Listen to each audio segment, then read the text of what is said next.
Here from Fox News correspondent Alex Hogan with updates now that we know that humanitarian aid is finally moving through this temporary built pier there off the shore in Gaza by the United States. Here's Alex's report. Let's watch.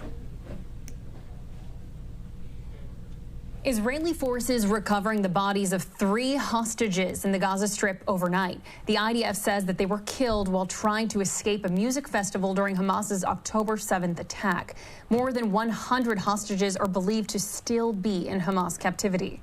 We will leave no stone unturned. We will do everything in our power to find our hostages and bring them home. It comes as fighting rages in the northern and southern parts of the Strip. Israeli officials announcing plans to send more forces to the city of Rafah. Hamas is not an organization that can reorganize at the moment. It does not have reserve troops. We are cutting it off. We are wearing it down. Meanwhile, trucks carrying desperately needed food, medicine, and other supplies began crossing over a U.S.-built pier into Gaza on Friday. The pier will complement what's going into Gaza. There'll be a security issue there. The Israelis are going to have to protect it for sure. With heavy fighting impacting land deliveries, military officials say the pier will allow for aid to be funneled into the Strip from various countries. The goal is to have as many as 150 trucks enter the territory each day. But as some land routes remain closed, aid agencies fear the new shipments will not be enough to prevent a humanitarian catastrophe. Getting aid to people they need into and across Gaza cannot and should not depend on a floating dock. According to the UN, about 500 aid trucks crossed into Gaza daily before the start of the war. In London, Alex Hogan, Fox News. Alex, thanks so much. In the meantime, we're going to talk about all of this right now with our friend, national security analyst and expert Hal Kempfer. He's also, of course, a retired Marine intelligence officer, and he joins us yet again. Hal, thanks for being with us.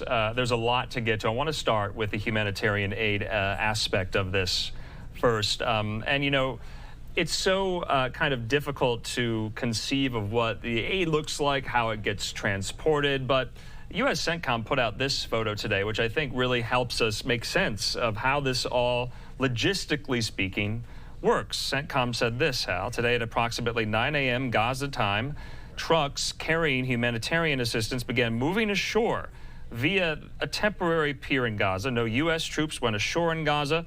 This is an ongoing multinational effort to deliver additional aid to Palestinian civilians in Gaza via a maritime corridor that is entirely humanitarian in nature and will involve aid commodities donated by a number of countries and humanitarian organizations here. So, you know, John Kirby today, Hal, was at the White House press briefing. He said this is an additive, not an alternative. What do you think he meant by that? Andrew, what he means is if you look at the totality of what they need, the total amount of aid coming in, the pier alone won't meet all those requirements, but it will make a significant dent. There's a lot of stuff that can come across that pier. There's a lot of material that can be shipped into Gaza via this route. And so it is an additive. It's a complement to whatever else is being done. It also helps take some of the strain off some of the security problems or challenges with the other ports of entry, if you will, the other gates, the other entrances getting into Gaza. Some of them have come under fire. Of course, the pier location itself came under fire some days back. But what it does is it provides a different way to get stuff in there, and it's a lot of stuff. You know, one of the statistics was if it was just focused on meals, it could bring in 2 million meals a day, or a population of 2.4 million. Now, that's not going to feed everybody 3 square meals every day, but that's the sort of thing that can really make an impact in trying to stave off mass starvation, famine, if you will, throughout the region by having this capability. Yeah, I mean, hell, I think that's a question, you know, I don't think I've ever asked. I mean, what is aid? What is included in it? Foodstuffs, what? So what do you think will be included? Well, aid is a variety of things. When they say aid, and it is kind of a catch-all term, yeah, it can be everything from fuel, clothing, clothes, medicine, medical supplies. Anything that you can think of that people need can be put in the aid thing. I've seen stuff around the world. They'll say aid comes in, and you open it, and there's children's games and and soccer balls and all sorts of things that can be in there.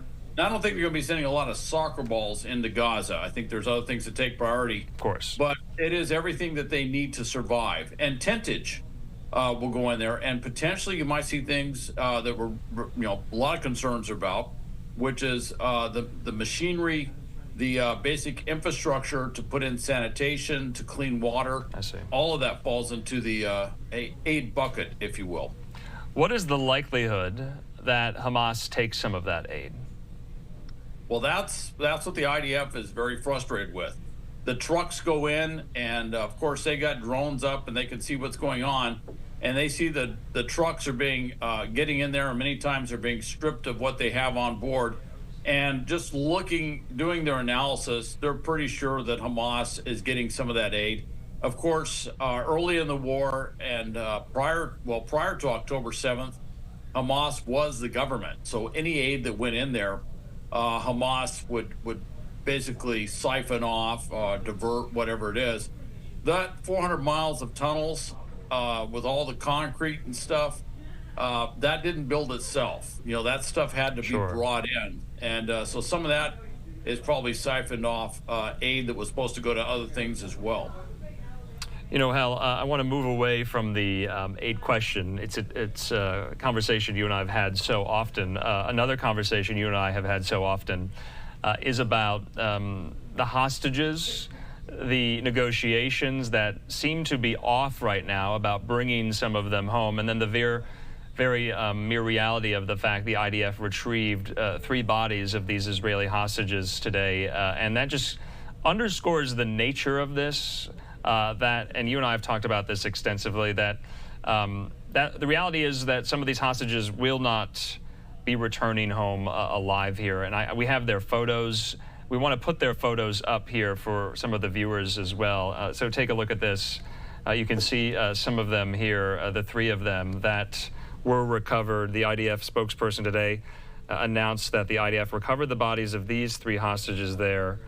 You see Amit Esther Buskala, 28, Itzik Galernter, 56, and Shani Luik, 22. They were kidnapped, Hal, from the Nova Festival, that music festival in Rayam, and brutally killed by Hamas. We got a statement in from the hostages' families' forum headquarters.